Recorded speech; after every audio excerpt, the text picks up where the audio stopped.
नमस्कार, news point लेकर हाजिर हूं मैं राजीव। दोस्तों, मोदी सरकार भीतर ही भीतर विरोध प्रदर्शनों से किस कदर घबराती है, ये बात आज फिर साबित हो गई।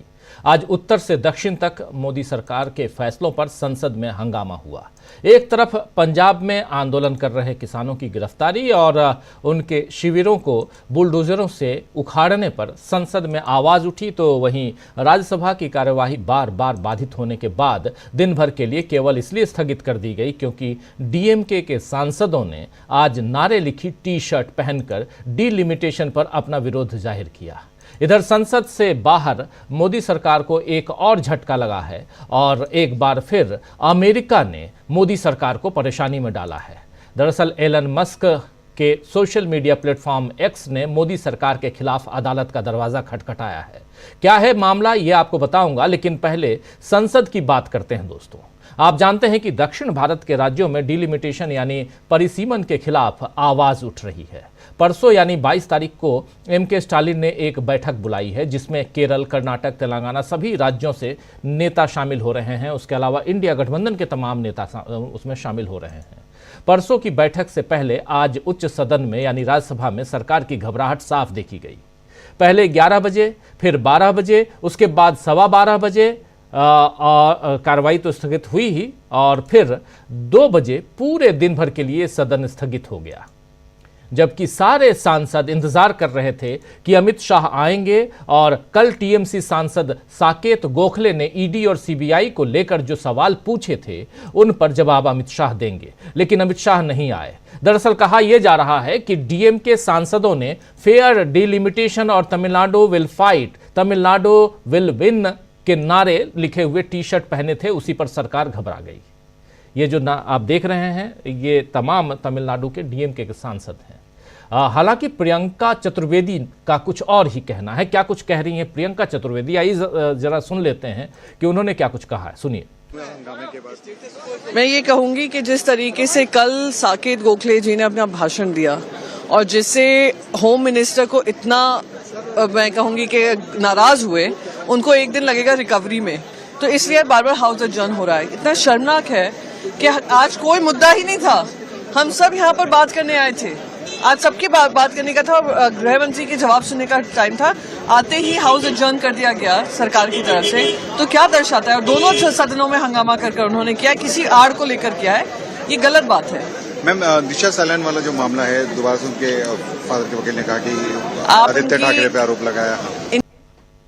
तो ये थी प्रियंका चतुर्वेदी, बता रही थी कि क्यों आखिर, और सबसे बड़ी बात कि साकेत गोखले ने जो बात कल उठाई थी संसद में और उसके बाद घबरा गए, और खासकर अमित शाह, और इसलिए नहीं आए। वहीं डीएमके सांसद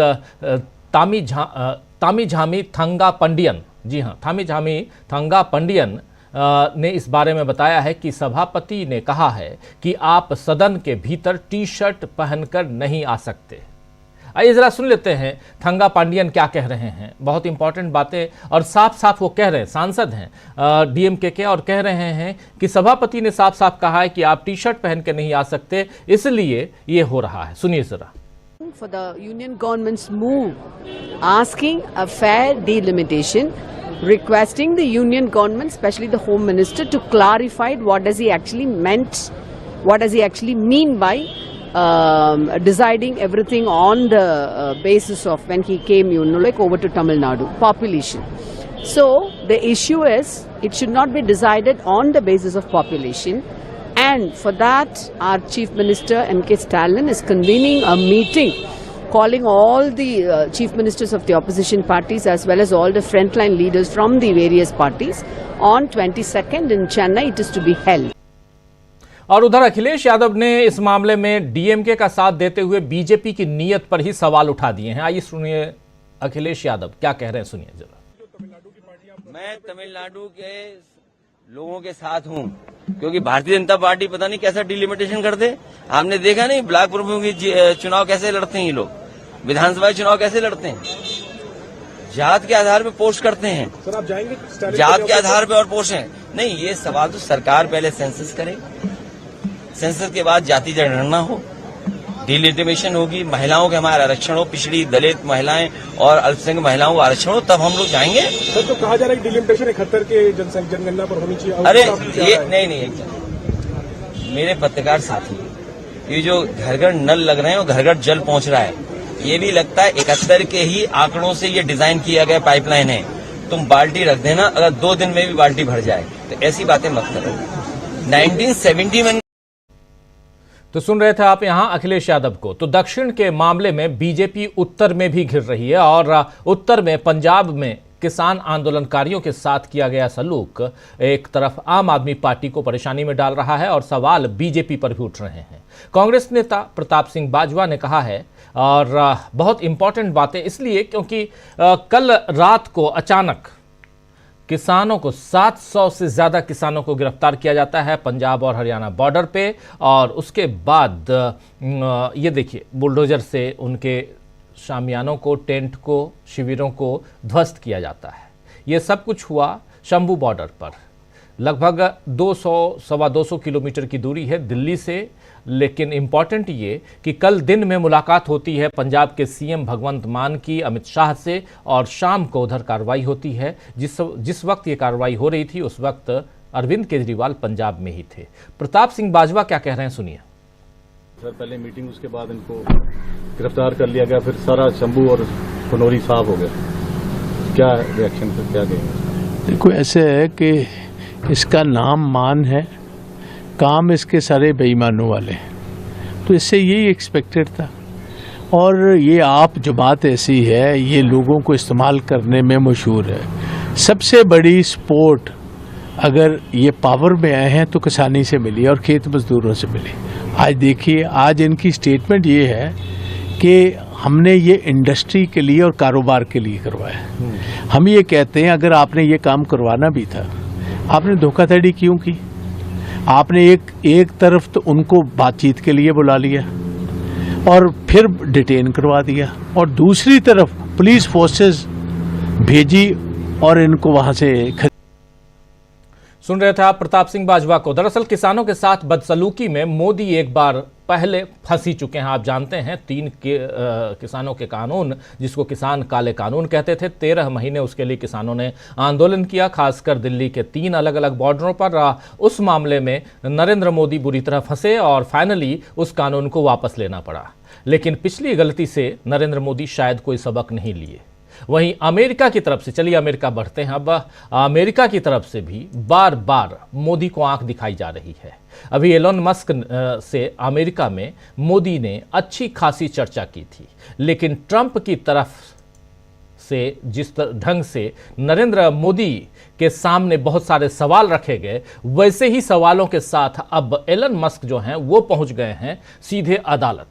मस्क की सोशल मीडिया कंपनी एक्स ने भारत सरकार के खिलाफ, मोदी सरकार के खिलाफ कर्नाटक हाई कोर्ट में एक मुकदमा दायर किया है।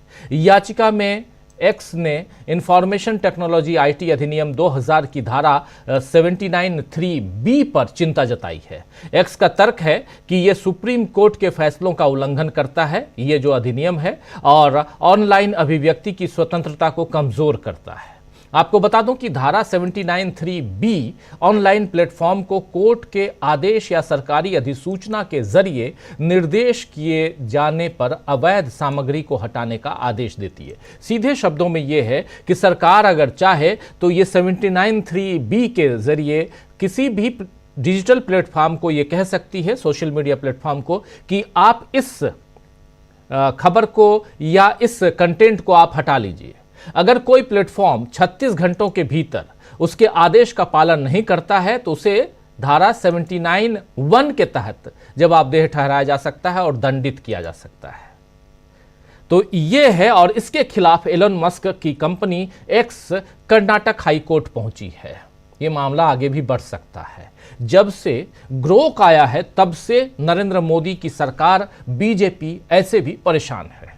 तो उत्तर से दक्षिण और अब सोशल मीडिया प्लेटफॉर्म पर भी मोदी की नीतियों और फैसलों का विरोध शुरू हो गया है। अब कौन से कदम बचाव में उठाएगी नरेंद्र मोदी की सरकार या खुद बीजेपी, आज इसी पर चर्चा करेंगे। चर्चा की शुरुआत करूं उससे पहले आपको बता दूं कि आज से ठीक एक दिन बाद यानी आज 20 है, कल 21 से 23 तक बेंगलुरु में आरएसएस की बैठक होने जा रही है। उस बैठक में बहुत सारे फैसले लिए जाएंगे। उसमें एक फैसला यह भी होगा कि क्या नरेंद्र मोदी को 75 साल के होंगे तो उन्हें भी दर्शक दीर्घा में पहुंचा दिया जाए। एक फैसला यह भी होगा कि आखिर बीजेपी का अध्यक्ष कौन होगा। ये सारी तमाम फैसले होंगे, आगे की रणनीतियां होंगी। आरएसएस की बैठक उस समय हो रही है जब अगले महीने आरएसएस 100 साल का होने जा रहा है, लेकिन उससे पहले 30 तारीख को यानी 30 मार्च को, जी हां 30 मार्च को नरेंद्र मोदी और आरएसएस के प्रमुख मोहन भागवत की बैठक है, 1-to-1 बैठक है। इसके भी कई सारे मायने हैं, इन सब पे भी बात करेंगे हम। और